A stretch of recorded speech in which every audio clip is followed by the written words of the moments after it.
Good morning. God, you're getting better and better. It's amazing. My name is Charlie Destries, and I'm so glad you're all here. You're really part of the best part of my week. And so sometimes being up here is a real joy because I get to see you and to say hi in a big way. And, I've been coming here now is that possible, 2 years in February? Is that possible, Julie? Yeah, 2 years in February. And it has become a huge part of my life. You've become a big part of my life. And there's so many of you still that I can't wait to get to know better.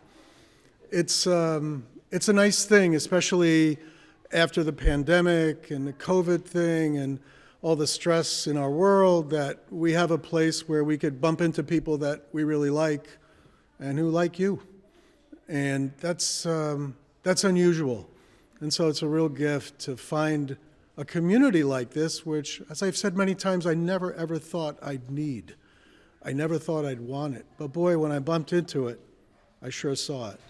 So thank you so much for being here. We're so glad that each one of you is here today.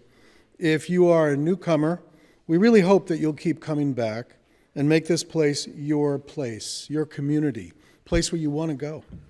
For those of you who have already made UU Amherst your home, we hope you'll continue to challenge yourself to grow and discover opportunities to learn and serve. When we gather, we are brought together with sounds. The sounds of the singing bowl to call us to attention, especially when I hit it really hard, and the sound of a musical prelude to help us center ourselves and to be ready to listen to the messages from within and among us. And on the days when the fates are truly smiling, we hear the sounds of families arriving, children excitedly greeting one another and engaging with the quiet activities at the back of the chapel. We are so blessed to be a green and growing community, and we cherish the sounds of life that greet us each and every week. Except for the occasional all-ages service, our children spend the first 15 to 20 minutes as part of the gathered community. At the beginning of the service, in that time we model what church, the gathered community, looks, sounds, and feels like. We sing together so that they learn some of our favorite songs. We acknowledge the land and light the chalice. Sometimes we share our covenant while we are still here. We gather in community to share our joys, concerns, and sorrows by placing a stone or shell on the table before me. That's actually a highlight in our gathering time, to see families participate, to see children thoughtfully choose a stone and place it alongside their elders. And then we share some kind of story or activity to engage all ages before we sing them off to enjoy their time together. If during the beginning of the service you find it a little difficult to hear because of the outburst of life and energy that the children bring, please feel free to move closer to the front. I won't grade you any harder if you sit up here, I promise. And there's always plenty of room up here, so come up here if it's too difficult to hear from back there. We also have headphones at the usher's station right in the back that Mickey is womaning, if that would make your experience a little easier. We're so grateful for each and every soul in this building. Community is noisy and messy and filled with love, and that's fantastic. We are blessed to be able to model all of that for our youngest UUs. Thank you for your patience and for your loving smiles at the parents and grandparents who often arrive exhausted and thirsty for your presence. For those gathered here in the chapel, now this is something I never make fun of. I'd urge you to either place your phone on airplane mode or turn it off completely to free up web bandwidth for the live stream. It's really important. Remember that we have a wider community that we can see as people join us online through Zoom, now and later on via YouTube. So Wi-Fi becomes really important. If we turn our phones off, the better an experience they all have as they watch us live. Our attention to this experience is really a gift. Yeah, I'm sorry. Woman in 11N, your phone is still on. Could you?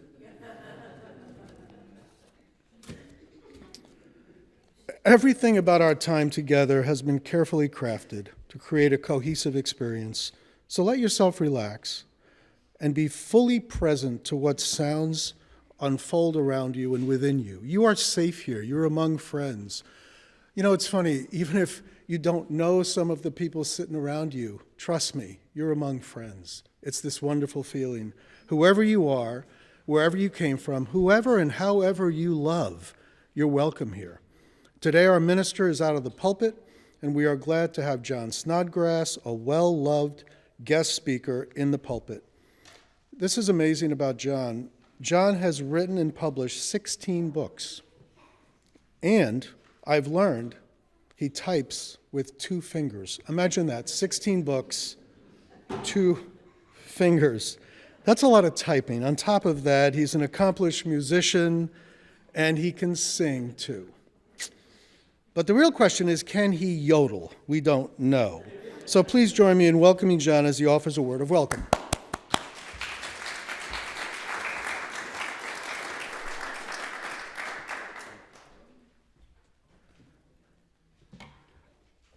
Is he going to do it? I am not warmed up for that. But I'll think about it. Welcome. Welcome to this place which we make holy by our presence. Bring your brokenness and your personal glow, your early morning fatigue and your energy. Here you can bring your fears and anxieties, loves and hopes, for here you need not hide nor pretend, nor be anything other than who you are and who you are called to be. Come into this place where the ordinary is sanctified, where the human is celebrated, where compassion is strength. Welcome to this place. Together, we make it a holy place.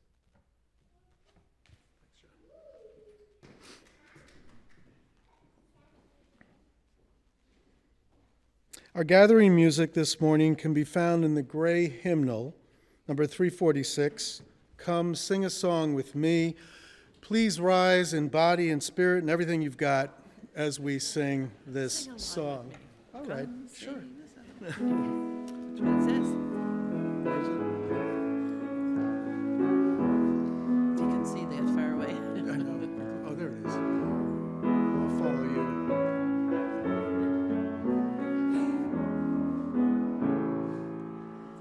Come sing a song with me.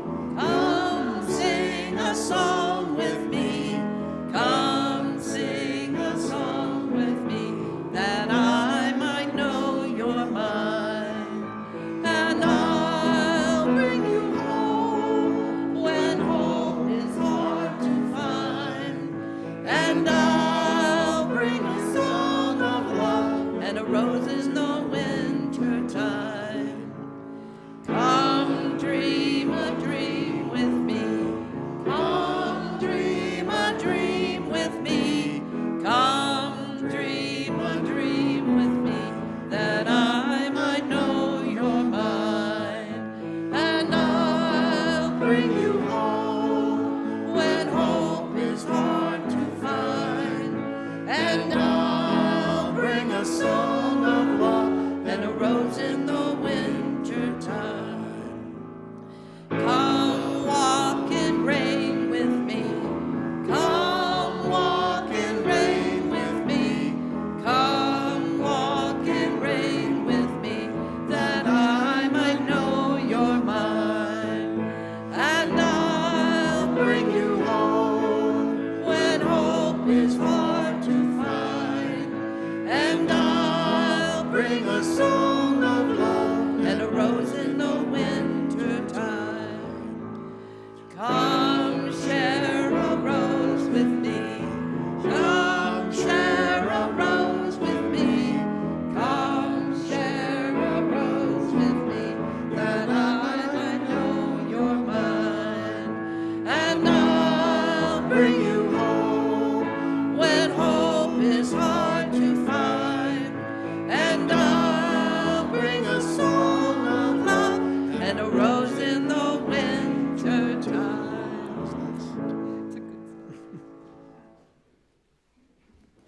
Thank you, Rick. Thanks, Linda.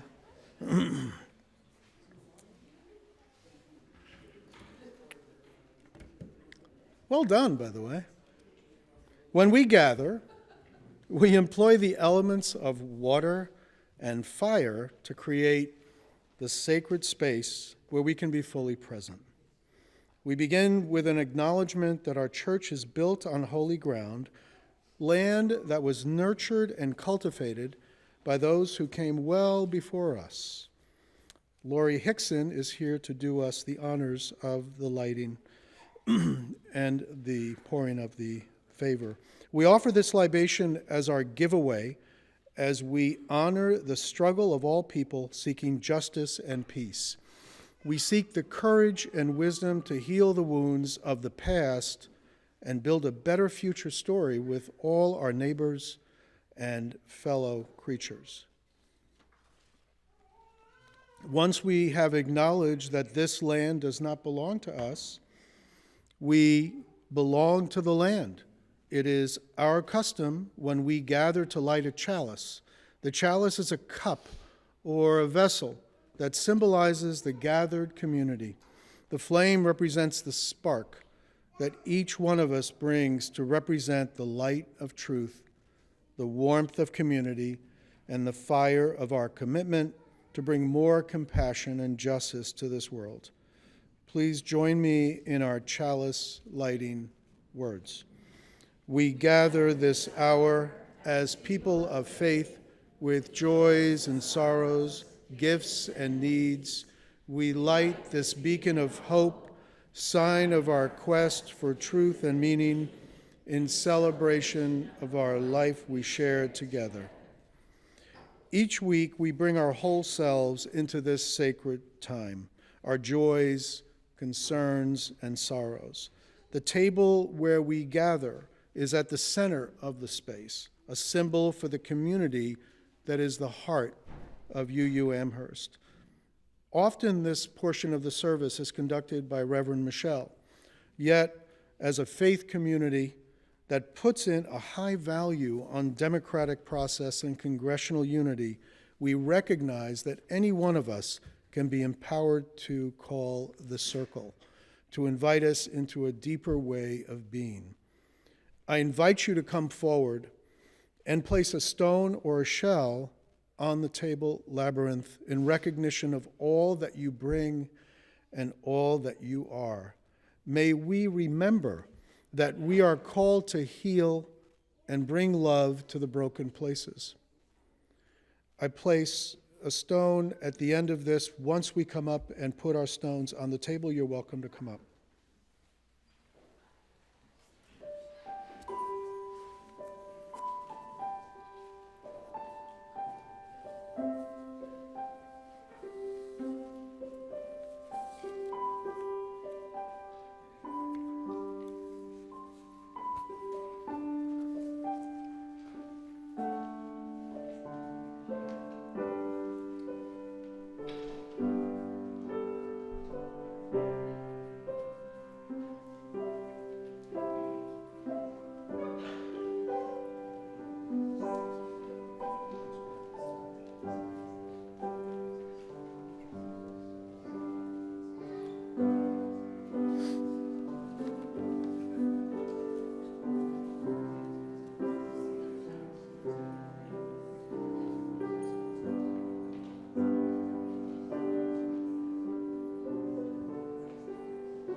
I place a final stone in recognition of the joys, concerns, and sorrows of those who are participating online. You are part of and embraced by this community. Let's share a few breaths as we expand our circle to include, and who may not be present, but whom we carry in our hearts and our minds, those who are ill, those who are in pain, either in body or spirit, those who are lonely, those who are overwhelmed, stressed, anxious, and feeling lost, and those who have been wronged. We are part of a web of life that makes us one with all humanity, one with all the universe. We're grateful for the miracle of consciousness that we share, the consciousness that gives us the power to remember, to love, to care. May it ever be so in our lives. Amen, and blessed be.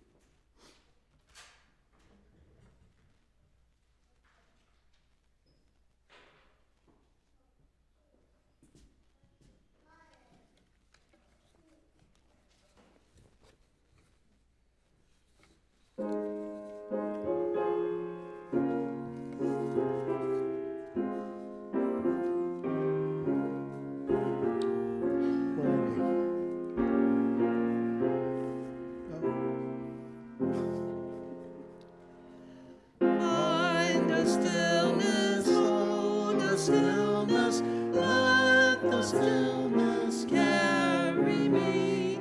Find the silence, hold the silence, let the silence carry me.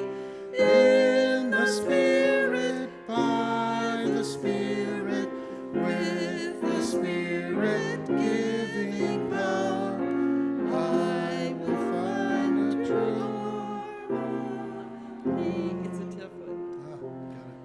Seek the silence, hold the essence, let the essence carry me.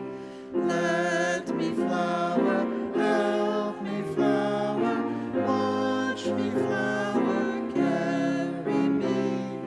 In the Spirit, by the Spirit, with the Spirit giving power, I will find true harmony.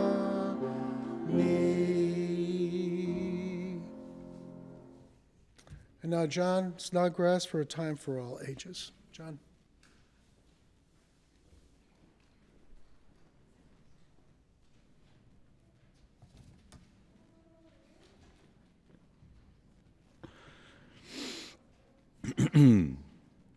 Well, I thought for Time for All Ages today.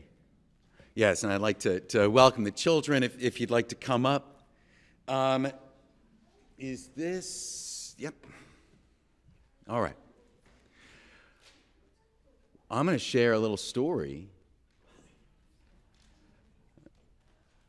about some church history.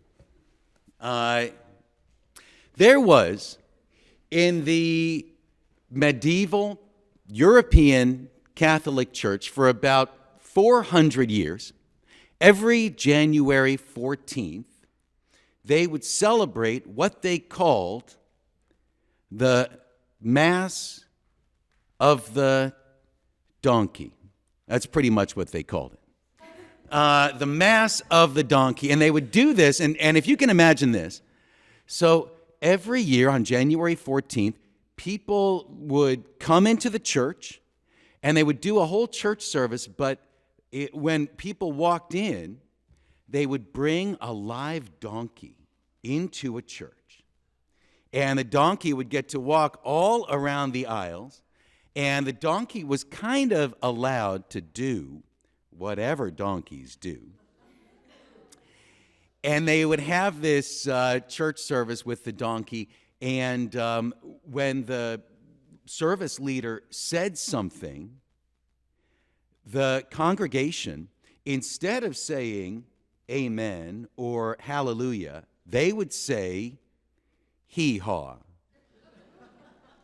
Now, see if you can imagine, and let's see, maybe we can bring this to life here.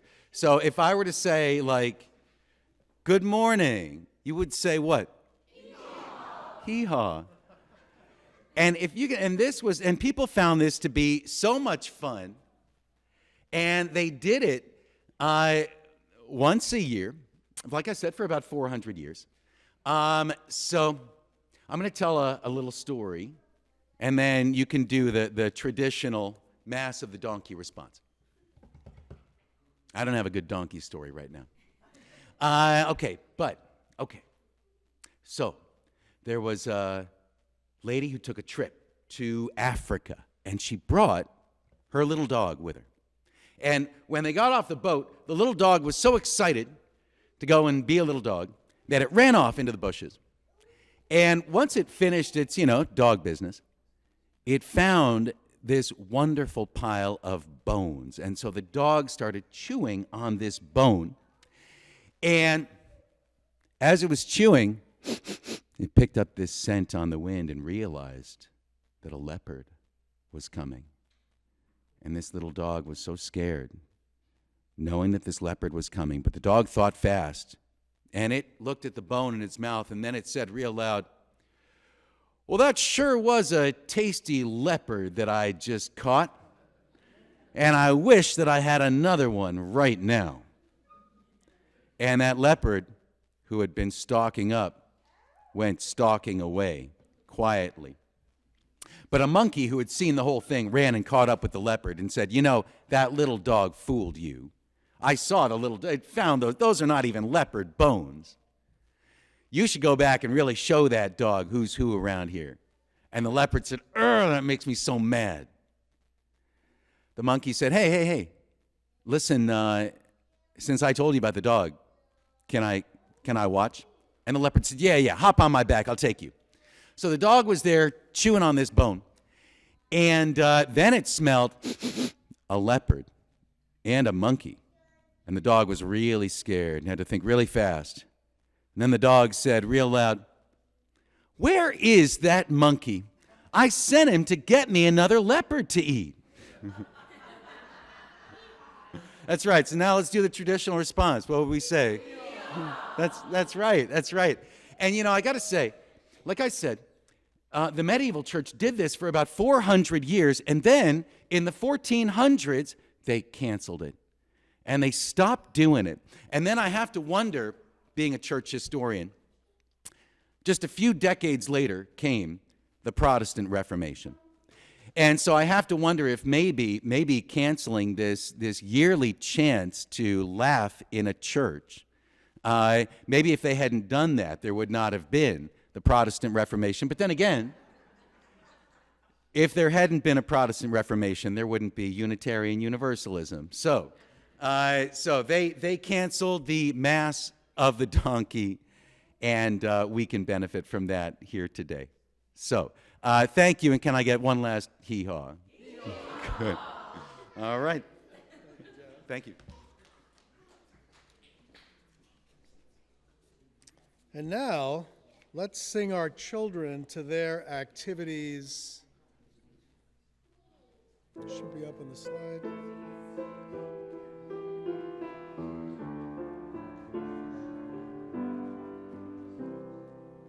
Go in love, our hearts go with you. Go enjoy, our hopes go too. Learn in love and grow in wisdom. Shine your light in all you do. It's interesting, considering the events surrounding us today, how some people can act like sheep. It's kind of a tough statement, right? But especially when the shepherd is deceiving. People will sometimes believe what they want to hear and then fall in line. We've all done it in our lifetimes, different ages. And then just repeat words over and over to avoid rocking the boat. And in a fun sort of way, that's what our opening words are about this morning. From the Hebrew Scriptures, the songs and poetry of Psalm 23. You know the one, the Lord is my shepherd. And I will read something that you will answer. This is going to be interactive, and it should be fun if you allow yourself to have some fun. I'm going to say some of the words of the psalm, and then you're going to repeat the words that aren't in the psalm, but they'll be up here on the screen. Now, your participation is going to be really important because there are about 20 lines here. I only work here, but so this is our challenge for this morning. Now, it'll be a lot more fun if you are really part of this, if you really join, and even if you don't want to, do it for my sake.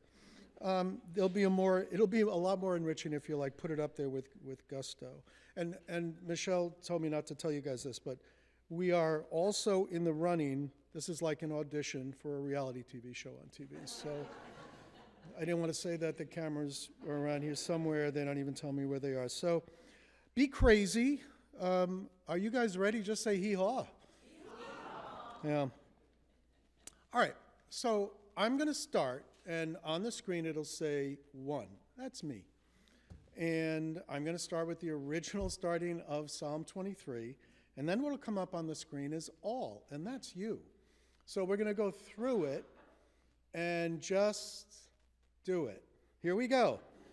The Lord is my shepherd. Wait, what? The Lord is my shepherd. No. Well, does someone have a better plan? You're the leader. You tell us. Oh, no, you don't. We're all in this together. Let's try it again. The Lord is my shepherd.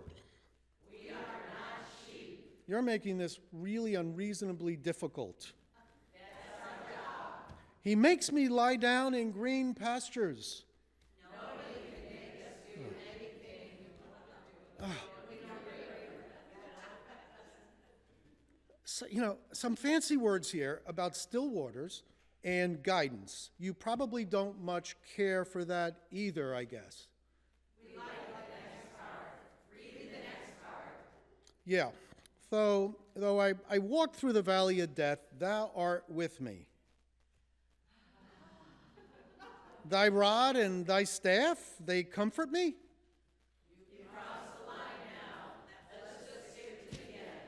Can we at least have the part about preparing a table and, say, a potluck in the presence of my enemies? We don't take that under consideration. The Lord is my shepherd? No. John Snodgrass, once again. Here we go. Thank you, folks.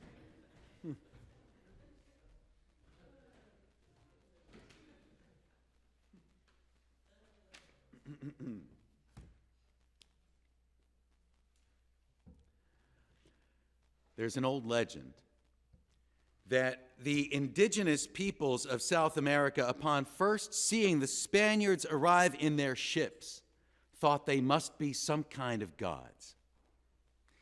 It's doubtful, since the winds that blew the Spanish ships to shore must also have carried the scent of sailors who had spent 2 months at sea. Not to mention that in 1492, Spaniards had not bathed in 800 years, since the arrival of Islam had convinced European Catholics that anyone who washed their face or hands must be a secret Muslim. An Aztec, watching conquistadors enter the treasure house of Montezuma, described them not as angels, but as animals. One of the oldest surviving quotes from an indigenous American, in 1519, the Spaniards burst into smiles. They picked up the gold and fingered it like monkeys. Their bodies swelled with greed, and their hunger was ravenous. They hungered like pigs for that gold. Clearly, this person did not mistake the Spaniards for gods.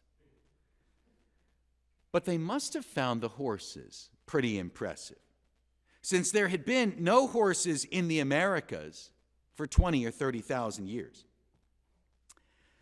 They had never seen a human riding an animal before. As you can imagine, any attempt to ride a jaguar had been disastrous, and any attempt to ride a llama had been ridiculous, likely resulting in being chased down and eaten by a jaguar. So the indigenous peoples, seeing conquistadors on horseback, must have wondered, when would it be their turn? And this too turned out to be a disaster. Since most of the Spaniards did not have horses, many of them began demanding piggyback rides from the indigenous population. And that's a historical fact reflecting the cruelty and stupidity of history. The Spanish invasion spread into North America by the sword and by the cross, which was found to be the more useful of the two weapons, since people you killed with the sword couldn't then be forced to work in the silver mines. No, it's all right. It's all right. I'm actually going to come back to this one for a moment. And the Spaniards managed to keep a monopoly on horses until the Pueblo Revolt in Santa Fe, 1680, when natives killed their military and missionary oppressors. Horses ran free, and soon there were great herds of wild horses on the plains. The horse is such an integral element of our image of the natives of the plains that it's hard to imagine what plains life might have been like without them.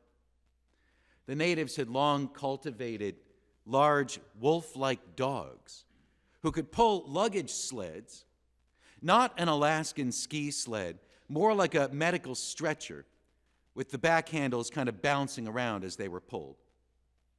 And when horses arrived, the indigenous peoples called them spirit dogs or elk dogs because of their size. And a powerful bond formed in which horses became members of the tribes. This was not a matter of livestock ownership. The Native American concept of community could embrace both human and non-human members. Soon, the Plains Indians were riding these horses into bison hunts and battles, clinging with their thighs and steering with heel signals so as to keep both hands free for archery. French explorers, encountering the horse riders of the plains, called them the Sioux, meaning the thighs, referring to the powerful leg muscles that had developed from riding this way. So when we hear about the Sioux tribes, that's not actually what they called themselves, but it was a French word that came from horseback riding. Training began at the age of 9.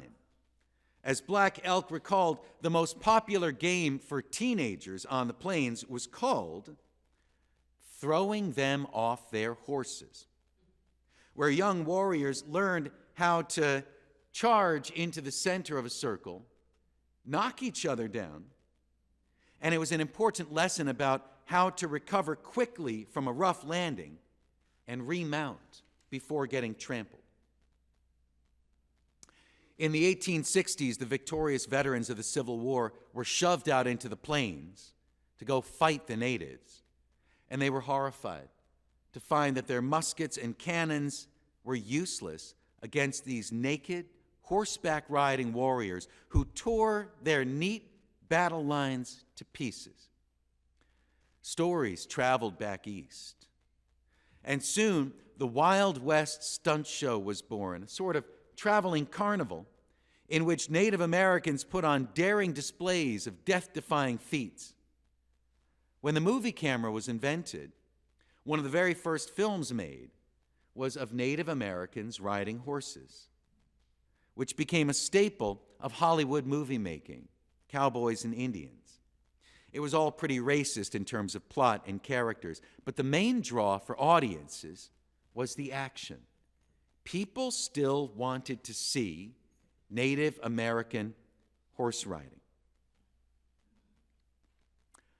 European Americans learned it from the natives, giving us one of our most powerful images of America, the cowboy, which as a child I always wondered, why is he called a cowboy? Why isn't he called a horseman? He's not a kid riding on a cow. But the cowboy has become one of those distinctly American things, as American as apple pie, which actually apples originally come from Russia. As American as fireworks, which originally come from China. As American as the American people who, come to think of it, the whole human species comes from Central Africa. But that's kind of what America is. Elements from all over the world, from so many cultures, joining together in this place. Well, not to switch horses in midstream of consciousness, but there is another species that comes to mind, and it's less glamorous than the stallion, but it is worth our attention. Good. Can we go forward one more?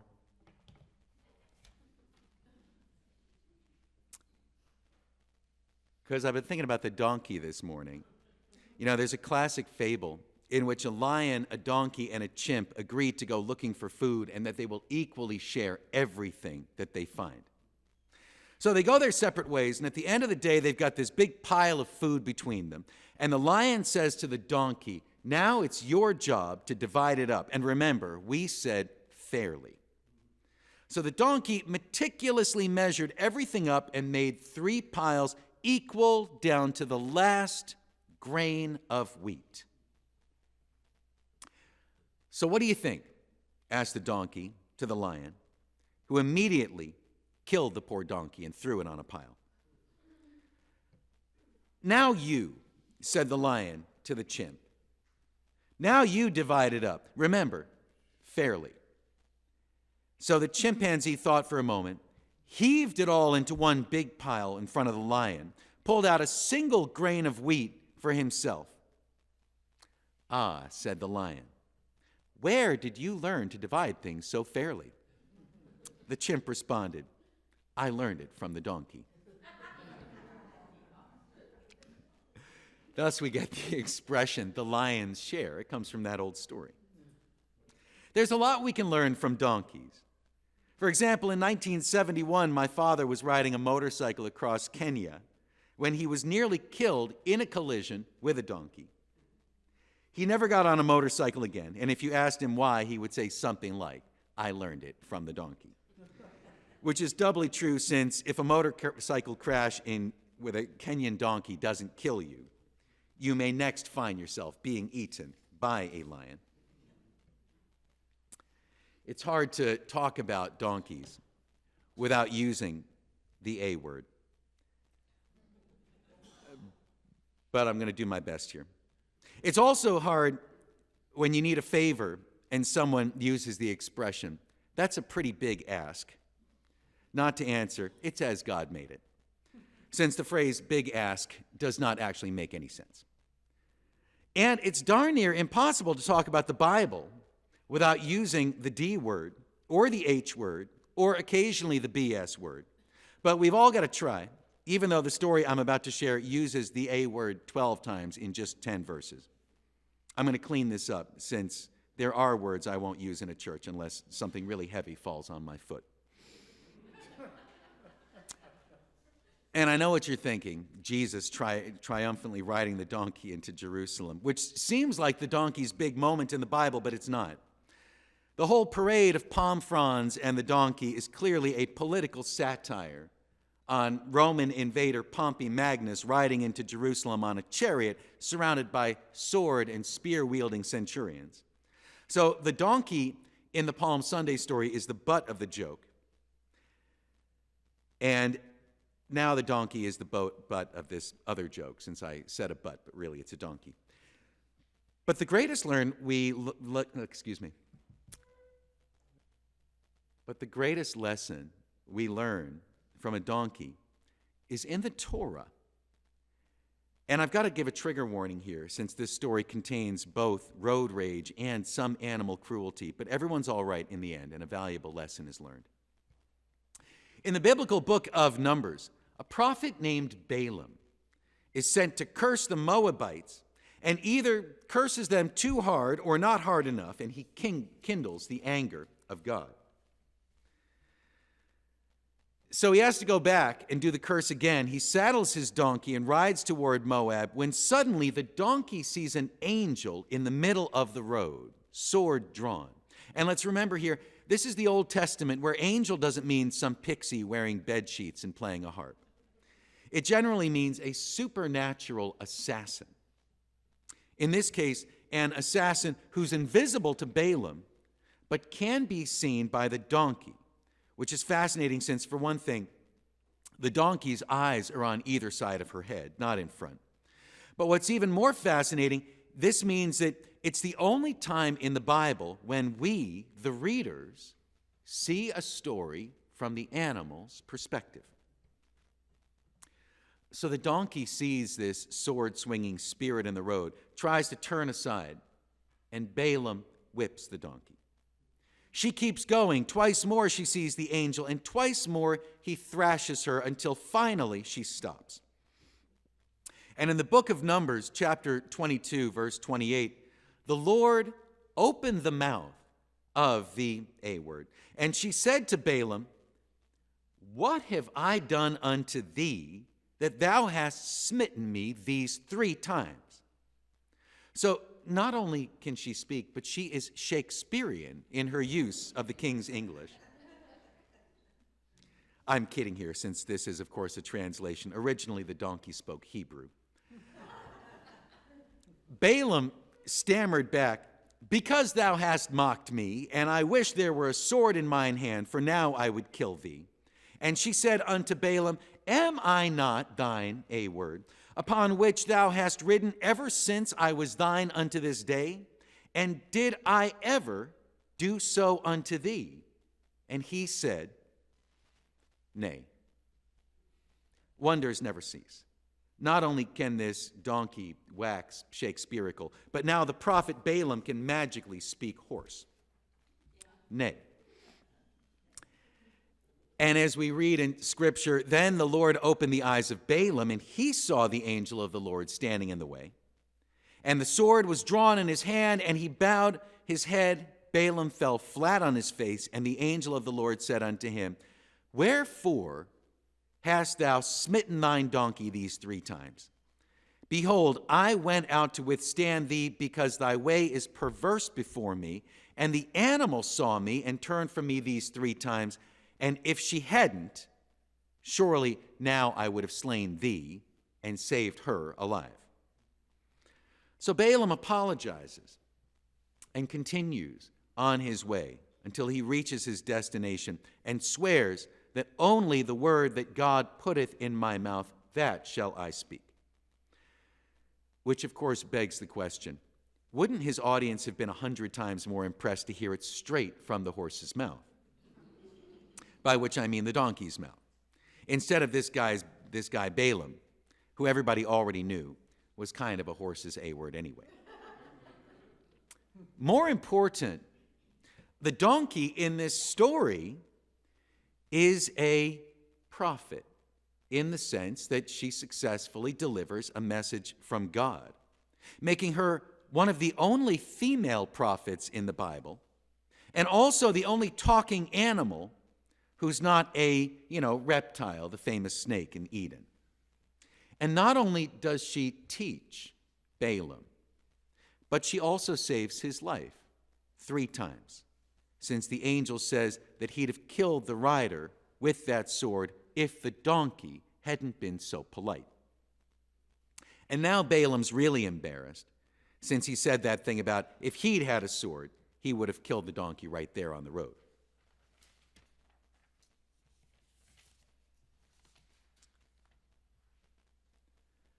A donkey is a symbol of stubbornness. Like no one ever said, love and marriage go together like a mule and carriage. Although if you ask my wife. Well, the donkey is a famous symbol of stubbornness, but sometimes you've got to be stubborn when you know what's right. No, wait, that's those other people who are stubborn when they think they're right. Well, in this week to come, and in these years to come, whatever's going to happen, and I wish I knew, whatever's going to happen, I say to you, sometimes you've got to be stubborn when you really feel what's right. Thank you.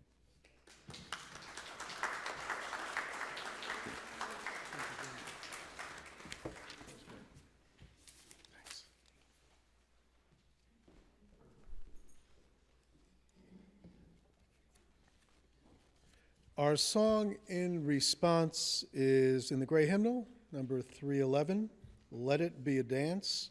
Please rise in body or spirit and everything you've got. And Linda is going to lead us in singing and dancing.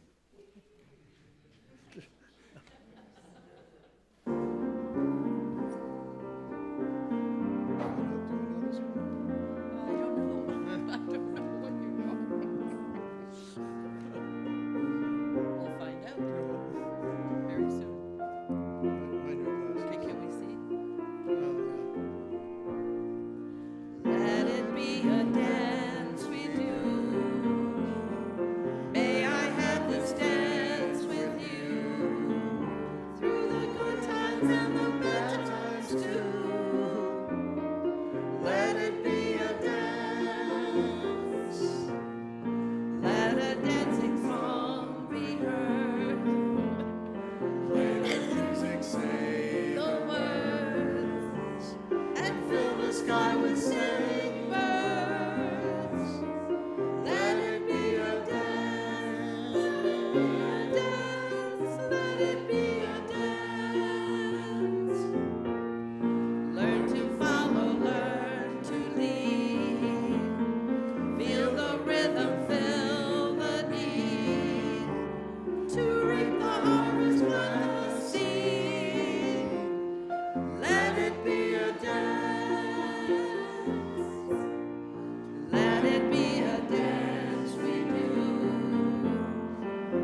Thank you, Linda.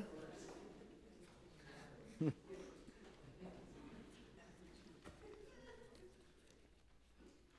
Lord is, no. Yeehaw. Making time for an offering of gifts and pledges is an opportunity for us to live into one of the core values of Unitarian Universalism, generosity. Our generosity connects us to one another in relationships of interdependence and mutuality. This congregation exists because of you, the acts of service you engage in, and your generous contributions. Every aspect of congregational life is made possible because of the generosity of members and friends, and that's you. If you'd like to help pass the baskets along the aisle, please come forward now. The offering will now be gratefully received. Anybody else want to help out there? How many do we have behind you? That way. Nope.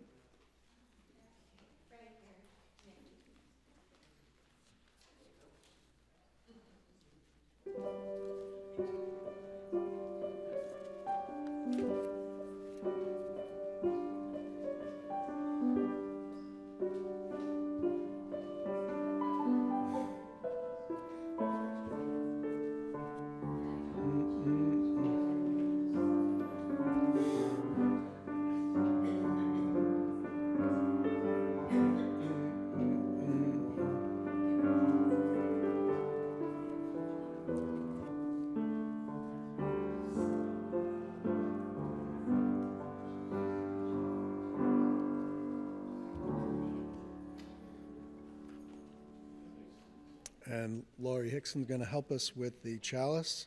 We began our service with the lighting of our chalice, a symbolic act to remind us that each one of us is a spark that creates the flame.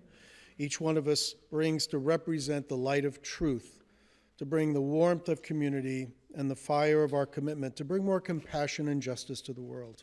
We extinguish this chalice, not to quench the flame, but to return it to individual hearts.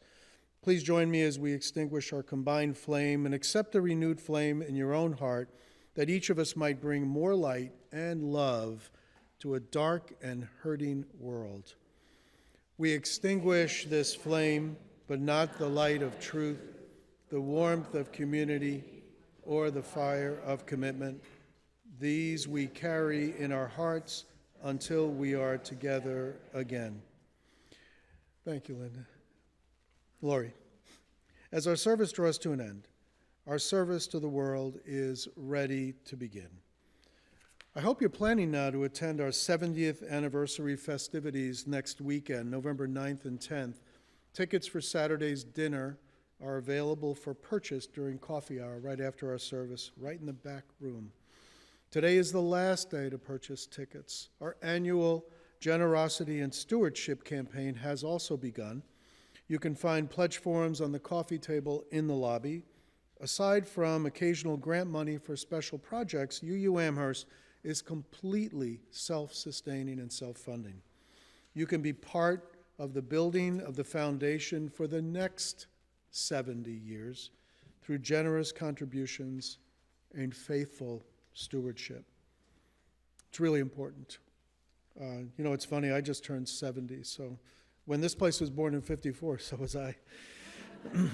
You'll find many opportunities for community, personal growth, and service printed in your order of service, in the newsletter, and on our website. Remember, this place becomes your place as you take the plunge into this life of congregation. It really is a great life. And now please rise in body and spirit as we sing our closing blessings. Remain standing afterward for the benediction.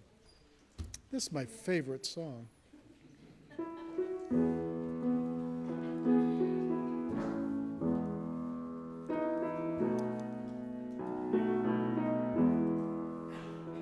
Travel light and travel easy, and I see you once again.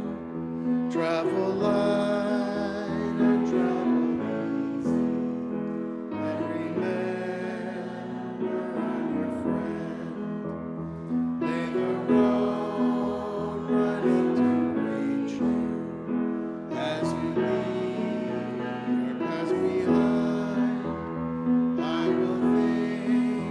about you gently, and I'll hold you in my mind. Let's everybody sing to one another. And travel easy till I see you once again. Travel light and travel easy, and remember I'm your friend. And now we'll receive the benediction from John. Together, we have sanctified this space. If you have found strength and comfort here, share some out there. They need it. Remember that you are blessed and you are a blessing and you are not alone. And can we do one last hee-haw for today? Hee-haw! All right. Hey, and one last thing. I know everybody's thinking about, this week. So all I'm going to say is go Bills.